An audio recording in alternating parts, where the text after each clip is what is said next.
Olá, meus amigos! Começa agora mais um encontro do nosso curso livre de Espiritismo. Na semana anterior, nós tratamos do tema Deus e a criação do universo, mostrando que, na visão da doutrina espírita, Deus é a inteligência suprema e a causa primária de todas as coisas. Ora, se Deus é a causa primária de todas as coisas, Ele é também o Criador do universo. E nós aprendemos que tudo que existe no universo pode ser reduzido a apenas dois elementos. De um lado, o elemento inteligente da criação, o espírito.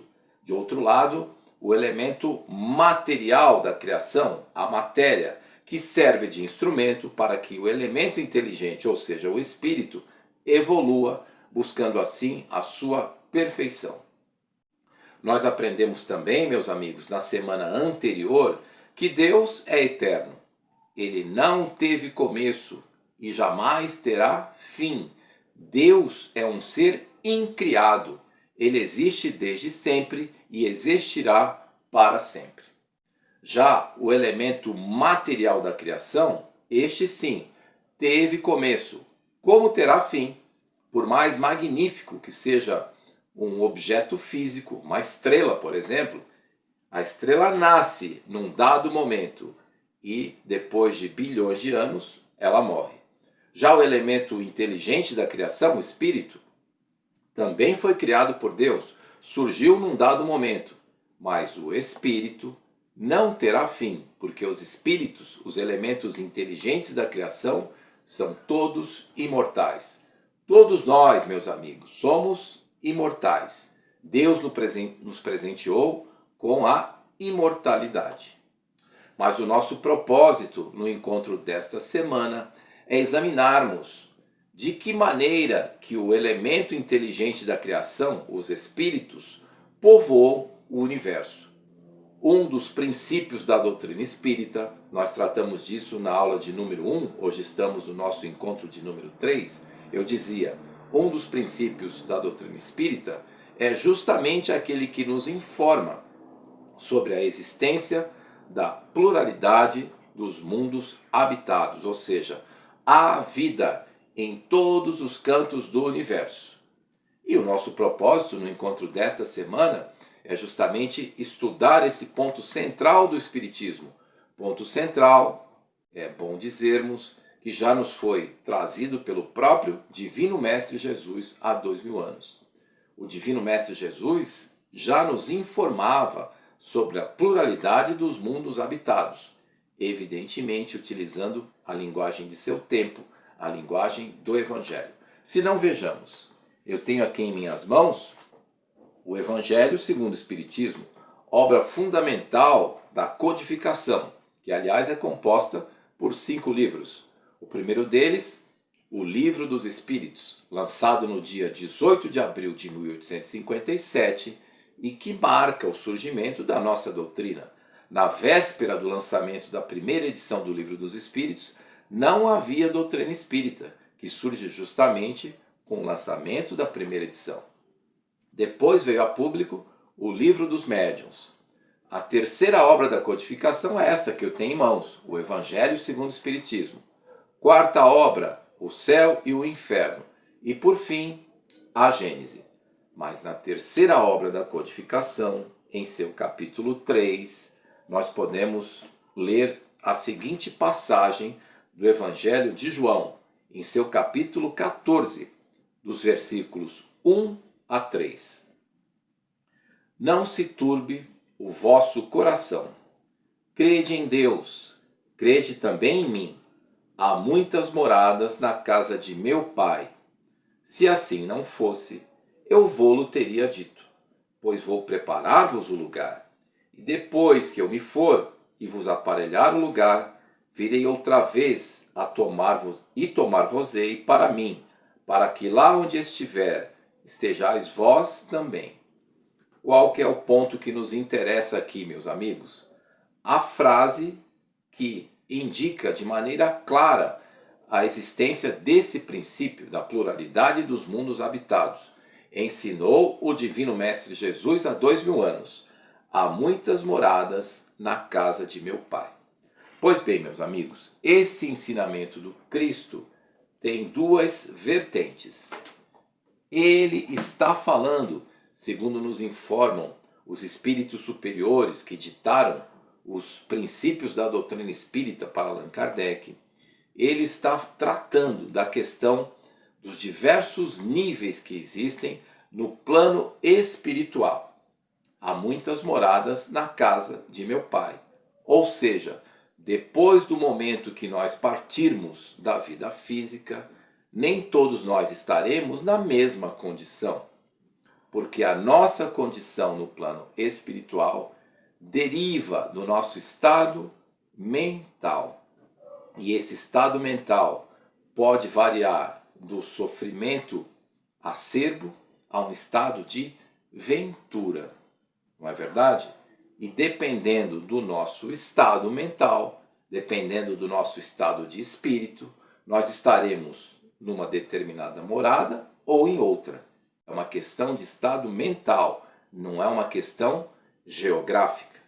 O Divino Mestre Jesus tratava disso quando pronunciou essa frase célebre num dos últimos diálogos que travou com seus apóstolos.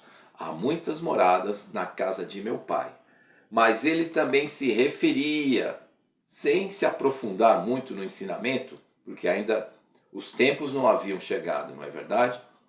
Somente depois da evolução do homem no campo científico e no campo da razão é que surge a doutrina espírita, esclarecendo aquilo que o próprio Divino Mestre já havia nos antecipado.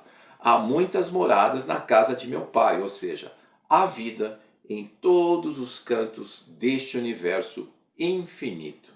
É isso que o Divino Mestre Jesus disse, né? De outra forma, mas esse é o espírito do seu ensinamento. Há muitas moradas na casa de meu Pai, ou seja, ele estava se referindo à vida, seja ela física ou espiritual, em outros globos, em outros orbes. A criação divina não se circunscreve, evidentemente, ao planeta Terra, que é um planeta Terra acanhado, dependendo das comparações que nós possamos fazer. Estamos aqui numa das extremidades da Via Láctea, mais um pouquinho a gente sai aqui da Via Láctea. Existem incontáveis galáxias, não é verdade? Existem incontáveis estrelas e orbitando ao redor de cada uma dessas estrelas, incontáveis planetas. Será que Deus, que é a inteligência suprema, como a doutrina espírita nos ensina, teria criado esse universo infinito apenas para que nós, os homens da Terra, pudéssemos contemplar as estrelas? Não faz muito sentido, mesmo porque a maior parte do universo não pode ser contemplada. Não pode ser contemplada. A partir da Terra, que é o nosso ponto aqui de observação, nós vemos uma parte ínfima da criação.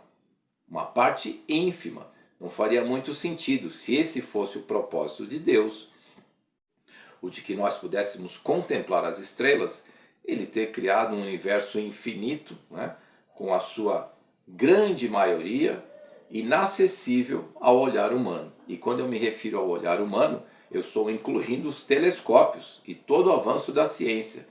Tudo que nós conhecemos do universo é uma parte ínfima da criação divina. Portanto, não faz muito sentido raciocinarmos nesses termos. Deus criou as estrelas para que nós as contemplássemos. Não. Existe sempre um propósito em toda a criação. Nada foi criado por acaso. Deus tem sempre um propósito para a sua criação. Sejamos nós nos referindo ao elemento inteligente da criação, que nós já concluímos que são os espíritos, ou seja, nós, ou estejamos nós nos referindo ao elemento material da criação, os objetos, os diversos corpos, os astros, as estrelas, ou seja, tudo, para absolutamente tudo, Deus dá um propósito. E o propósito dos orbes é servir de morada para os espíritos. É por isso que o Divino Mestre Jesus nos ensinou que há muitas moradas na casa de meu Pai.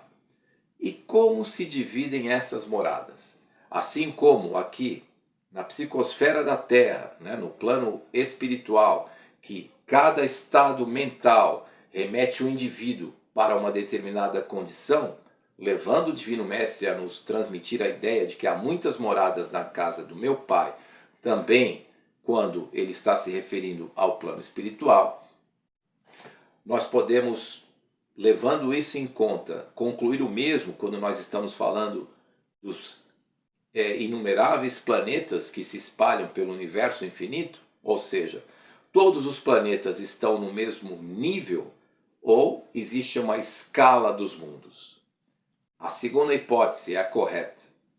Meus amigos, nos ensina a doutrina espírita codificada por Allan Kardec que, assim como o elemento inteligente da criação evolui, não é verdade? Nós, que somos espíritos, hoje somos distintos do que éramos no passado e no futuro seremos também diferentes do que somos hoje, porque a alma humana, o espírito, encarnado ou desencarnado, evolui sempre.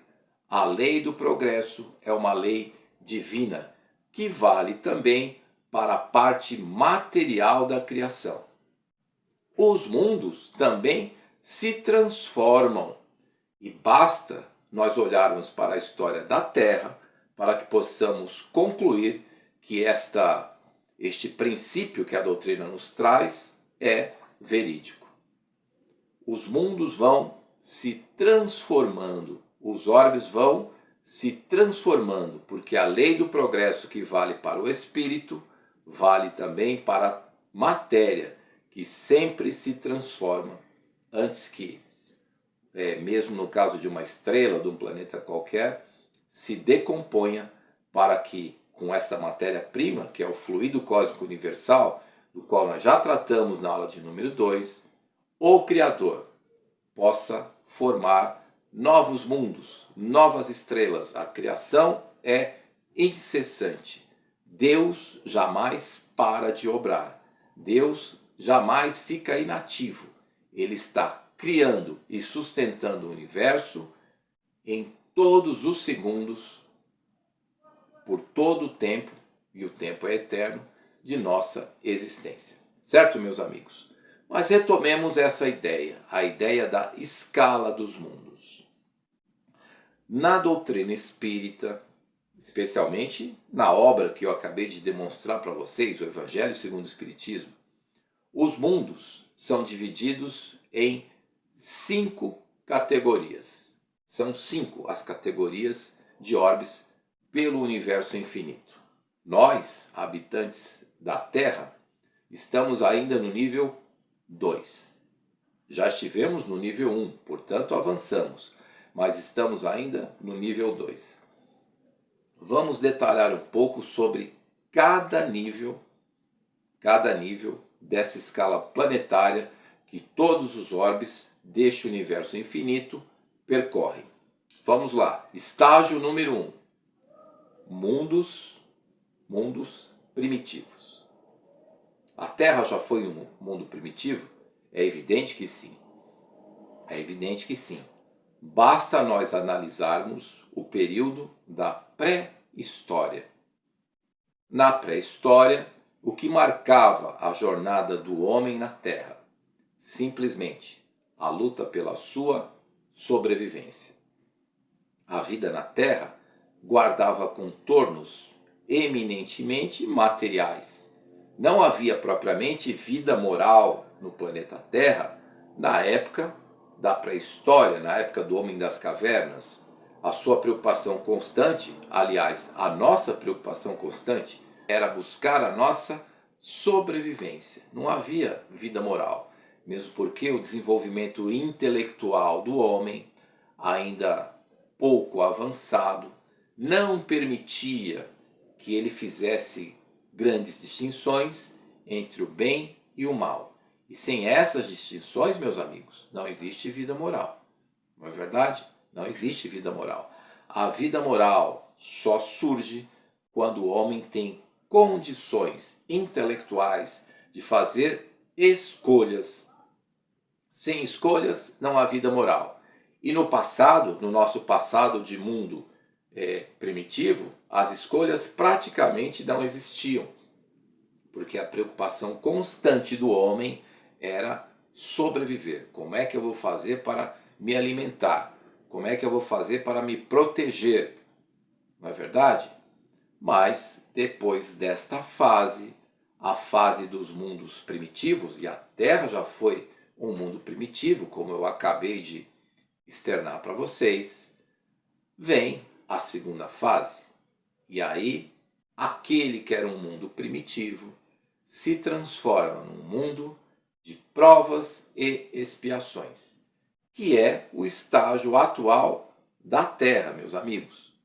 Mas antes que nós prossigamos conceituando o que vem a ser exatamente o mundo de provas e expiações, que é a nossa realidade hoje, é importante que nós possamos definir, conceituando essas duas expressões a partir da perspectiva espírita, o que sejam provas, o que venham a ser, melhor dizendo, provas e expiações. O que são provas? Provas são situações que nós enfrentamos, nós, os espíritos imortais, no plano material, para que nós possamos acumular experiência, não é verdade? E possamos também aprender cada vez mais. E essas provas podem ter natureza material, mas tem também, nessa fase de mundo de prova e expiação, natureza moral. Para ir direto ao ponto, uma prova é aquela situação que me é apresentada, cujo desfecho depende da minha reação. Imagine, por exemplo, que numa determinada situação nós recebamos uma influência negativa com o propósito de que nós cometamos um determinado delito. Pode ser um crime que está capitulado aí no Código Penal, por exemplo. É uma prova. Mas qual é o resultado da prova? Depende de mim. Pode ter um desfecho positivo, eu rejeitando aquela influência negativa, mas pode ter um desfecho negativo, quando eu me submeto àquela influência negativa. Mas esta submissão depende evidentemente do meu livre arbítrio. Todos os espíritos, nós estudaremos isso de maneira mais detida no futuro, mas todos os espíritos são dotados dessa característica que é a do livre arbítrio. Todos nós fazemos as nossas escolhas. E nessas provas a que somos submetidos, é como se a providência divina estivesse testando quais são as nossas escolhas. Mas de outro lado, nos mundos de prova e expiação, nós temos também, como a própria denominação nos indica, além das provas, as expiações. O que vem a ser as expiações, meus amigos? Uma expiação é uma situação também no plano material, cujo resultado independe da sua conduta. A expiação é uma situação a que nós somos submetidos a fim de que nós resgatemos as nossas faltas do passado.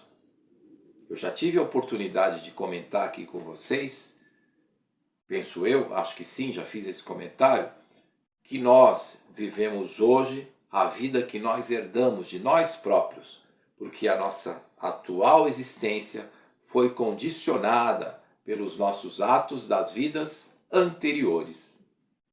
E nós temos que nos redimir dessas eventuais faltas que tenhamos praticado no passado.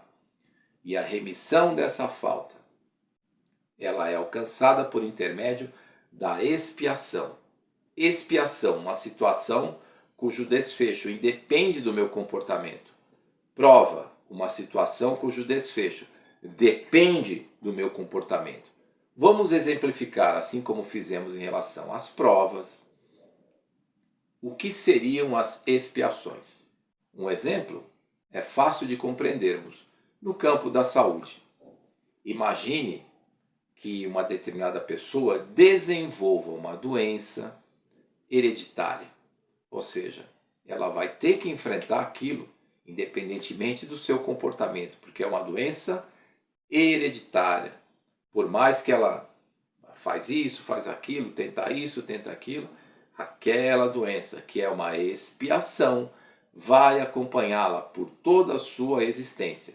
Importante também nós mencionarmos, meus amigos, que para aqueles que apresentam resignação, é muito mais fácil suportar as expiações, mas a expiação permanece. No caso da prova, não. No caso da prova, não. A prova pode ser afastada, ou se preferirmos, vencida, pode ser vencida em virtude do nosso comportamento. No caso da expiação, não. E é exatamente essas situações, meus amigos, que nós vivenciamos na Terra, que é um mundo de provas e expiações. Nós enfrentamos na vida material provas que nos trazem situações que nos colocam ali determinadas circunstâncias a fim de que nós acumulemos experiência, a fim de que nós acumulemos também aprendizado e expiações. Toda expiação é uma prova, isso é importante ressaltar, mas nem toda prova é uma expiação. Mas toda expiação é uma prova, mas com esse detalhe, né? Que independentemente do nosso comportamento, essa expiação vai se prolongar se ela estiver na nossa programação feita em muitas ocasiões, ou melhor dizendo, na maioria das ocasiões, por nós próprios no plano espiritual, antes da nossa volta para o campo material. Então, prova e expiação, duas situações, né, às quais os espíritos ainda na caminhada são submetidos. Mas são submetidos em que tipo de planeta? Planetas como a Terra, que são mundos de provas e expiações, onde evidentemente já há vida moral. Não nos enganemos, meus amigos. O homem, mesmo quando pratica o mal conscientemente, porque ele já sabe o que é certo, o que é errado. Ele já sabe fazer a distinção entre o bem e o mal. Ele já sabe quando descumpre a lei divina ou natural instituída pelo nosso Criador para governar o universo inteiro, ou quando a cumpre. A nossa consciência é o nosso juiz o tempo todo. Na Terra é assim que a coisa se dá. É assim que a coisa se dá. Nós já temos vida moral. Quando erramos pelo nosso próprio livre-arbítrio, teremos então que assumir as consequências, porque nós sabemos o que estamos fazendo. Quando acertamos, o mérito é nosso. Mas o fato é que nos mundos de provas e expiações, o nosso papel é superar as provas e as expiações, a fim de que nós alcancemos um novo estágio.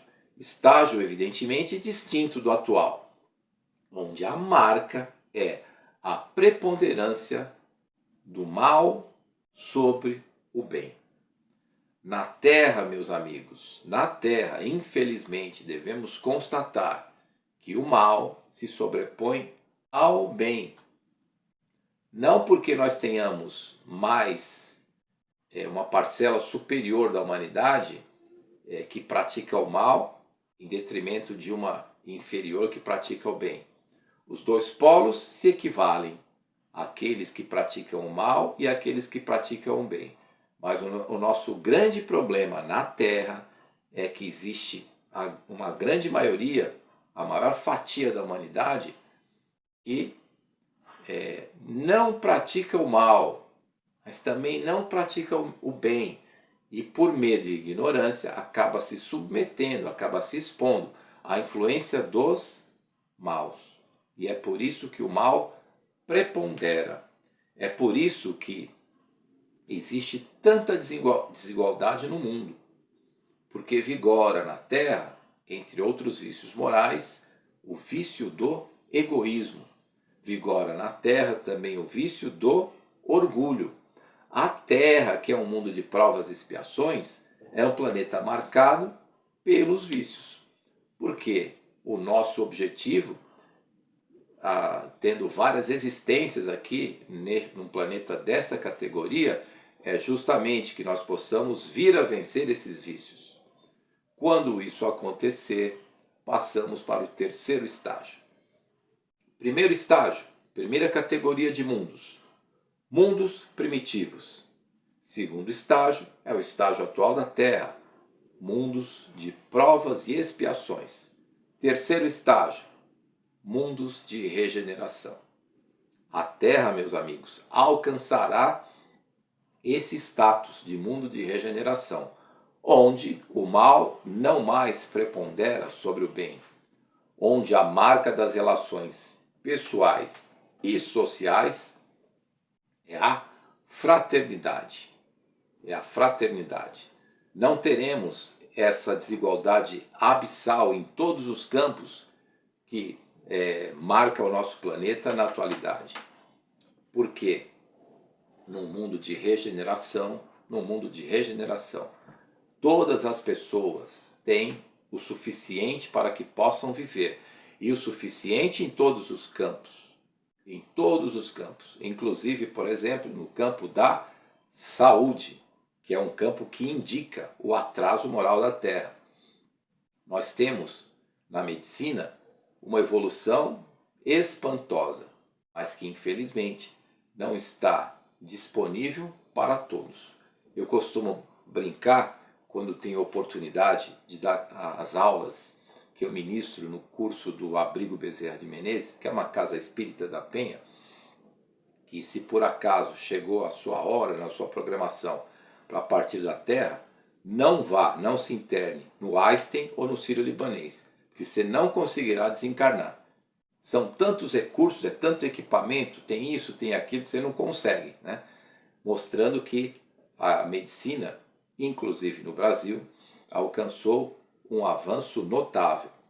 Mas essas conquistas, elas são disponibilizadas para todos? É evidente que não.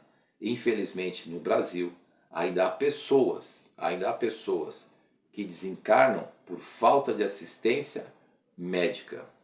No mundo de regeneração, isso é inconcebível. Todos os encarnados terão os meios para a sua subsistência. Por quê? Porque o egoísmo e o orgulho, se não estiverem ainda totalmente erradicados, porque não estarão, terão se reduzido bastante, proporcionando assim que o relacionamento pessoal e social, como eu já sublinhei, seja baseado na fraternidade. As relações serão fraternas. Alcançaremos a felicidade? Ainda não. Mas ensina Santo Agostinho, num dos seus textos, trazidos por Allan Kardec no Evangelho segundo o Espiritismo, no capítulo 3, que tem como título Há muitas moradas na casa de meu Pai, ensina Santo Agostinho, dizia, que se ainda não alcançarmos a felicidade, é evidente que não alcançaremos a felicidade plena, nós estaremos, pelo menos, na aurora da felicidade. É uma expressão muito bonita. Nos mundos de regeneração, o que nós poderemos contemplar é justamente essa situação. A aurora da felicidade, ainda apresentando corpos físicos muito semelhantes aos que nós apresentamos hoje. Corpos físicos dos mundos de prova e expiação, que são bastante diferentes dos corpos físicos que nós utilizávamos na época em que a Terra era um mundo primitivo.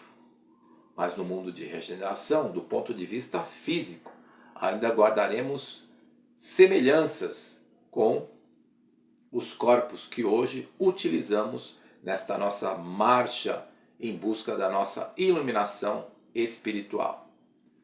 Depois do terceiro nível, meus amigos, que são os mundos de regeneração, recordando, primeiro nível, mundos primitivos. Segundo nível, mundos de prova e expiação. Terceiro nível, mundos de regeneração, para que nós alcancemos o quarto, que são os mundos ditosos. Aí, meus amigos, aí a situação é completamente distinta. Os corpos físicos são mais etéreos. O homem não necessitará de tanto esforço para que ele possa se deslocar sobre a terra. Até do ponto de vista físico, nós sofreremos alterações, mas as principais modificações vêm no campo moral. Nos mundos ditosos, o bem já está em níveis consideráveis. Não existem mais expiações. Os habitantes dos mundos ditosos não necessitam expiar faltas das vidas anteriores. Eles já as expiaram, não é verdade? São submetidos a provas, isso é fato, porque a vida material é uma prova para todo espírito, porque a essência da vida é a sua dimensão espiritual. Viver encarnado tem um custo, não é verdade? Viver encarnado representa uma prova, mas nos mundos ditosos, repito, não existem mais as expiações. A nossa jornada na Terra se alonga. Os homens vivem por muito mais tempo.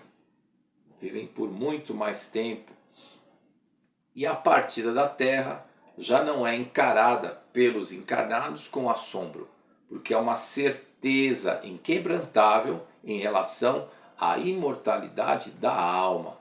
A morte já não mais assusta os terráqueos. Eles têm certeza de que seguirão, como de fato seguirão, vivendo, porque, recordemos, todos os espíritos são imortais e nós recebemos a imortalidade como um presente. Já disse, não é verdade?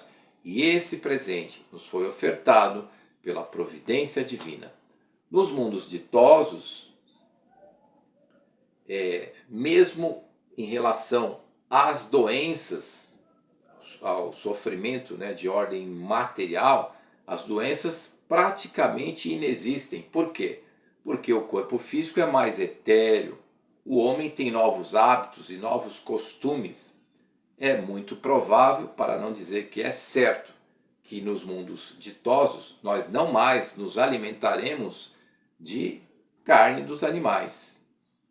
Isso não mais acontecerá. Atenção, não estou sugerindo aqui neste momento que ninguém corte as proteínas da sua alimentação. Mesmo porque, questionado sobre isso, em 1971, num dos célebres programas Pinga Fogo, houve dois naquele ano, um em julho de 71, outro em dezembro de 71, Chico Xavier respondeu que ele próprio ainda não se via em condições de abdicar da carne. Cada um está num estágio, mas o fato é que todos os espíritos que alcançarem este estágio, como nós um dia alcançaremos, de viver em mundos ditosos, não mais necessitarão da destruição de outros seres do reino animal para que venham a se alimentar. A natureza da alimentação será completamente diferente, mais leve, o que vai acabar reduzindo os nossos problemas no campo orgânico, alongando assim a nossa estadia na Terra. Ou seja, nós aí estaremos, como a própria denominação diz, numa situação ditosa, não é verdade? Estaremos nos mundos ditosos, onde por mais etérea que seja a matéria, ainda existe vida material. Mas no quinto estágio, recordemos, primeiramente os 4 anteriores, mundos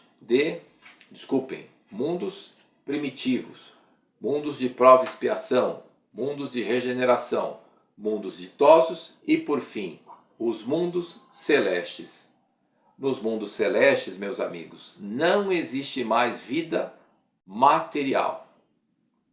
Um mundo celeste, um orbe que serve de habitação para os espíritos que alcançam esse patamar, ele não tem mais vida humana na sua dimensão material. Os espíritos vivem apenas com o seu perispírito. Trataremos desse conceito nos próximos encontros, mas o fato é que ele não, perispírito, né? Mas o fato é que ele não tem mais corpo físico. Vive apenas como espírito. São os mundos celestes. Os mundos celestes, meus amigos, são as moradas dos espíritos que já alcançaram o seu estado de purificação. São os espíritos puros, os espíritos perfeitos. Sendo perfeitos, não necessitam mais de experiências no plano material a fim de que possam evoluir. Expiação, nem mencionar, nem mesmo as provas, nem mesmo das provas eles necessitam, né? Eles atingiram o ápice da evolução, atingindo a condição de espíritos perfeitos, de espíritos puros. Perfeição, evidentemente, relativa. A perfeição que o espírito pode almejar, porque a perfeição absoluta apenas um ser apresenta. E esse ser é Deus, que é o Criador do universo, não é verdade? A inteligência suprema e a causa primária de todas as coisas. Então nós temos 5 etapas: mundos primitivos, mundos de prova e expiação, mundos de regeneração, mundos ditosos e mundos celestes, onde a vida é exclusivamente espiritual. Não há mais corpos físicos para que o homem possa utilizar a fim de que alcance a sua evolução espiritual, porque ele já a alcançou. Meus amigos, há ainda uma outra condição em relação aos orbes de todo o universo que vale a pena nós mencionarmos. Eu já citei aqui que a Terra foi um mundo primitivo, hoje é um mundo de prova e expiação, e no futuro, que não tardará, alcançará a condição de mundo de regeneração, seguindo em seu processo evolutivo até que atinja a condição de mundo ditoso e depois de mundo celeste. Só que antes que o homem chegasse à Terra, quando as condições eram inapropriadas para que a vida humana florescesse, a Terra também era habitada. Era habitada. Mais uma vez, habitada por seres imateriais. Porque os planetas que estão sendo formados a fim de que façam toda essa caminhada ali na escala dos mundos, antes do primeiro estágio, que é o estágio de mundos primitivos, eles também cumprem um papel. Lembram-se do que eu disse? Deus tem sempre um propósito para toda a sua criação. Nada é por acaso, nada é inútil, não há nada inoperante. Deus utiliza toda a sua criação. E a Terra, antes que vigorasse aqui a vida humana, era habitação para os espíritos errantes, ou seja, aqueles espíritos que aguardavam a oportunidade de voltar à vida material. Não no nosso planeta, porque a vida material humana ainda não existia, mas em outros orbes. Haveremos de alcançar a condição de mundo de regeneração, onde o mal não vai mais preponderar, onde a fraternidade vai marcar as relações pessoais e sociais, para que no futuro, ainda muito distante, alcancemos a condição de mundo ditoso, para por fim alcançarmos a condição de mundo celeste, onde os espíritos sem corpo físico vivem na sua condição de perfeição e felizes por toda a eternidade. Certo, meus amigos?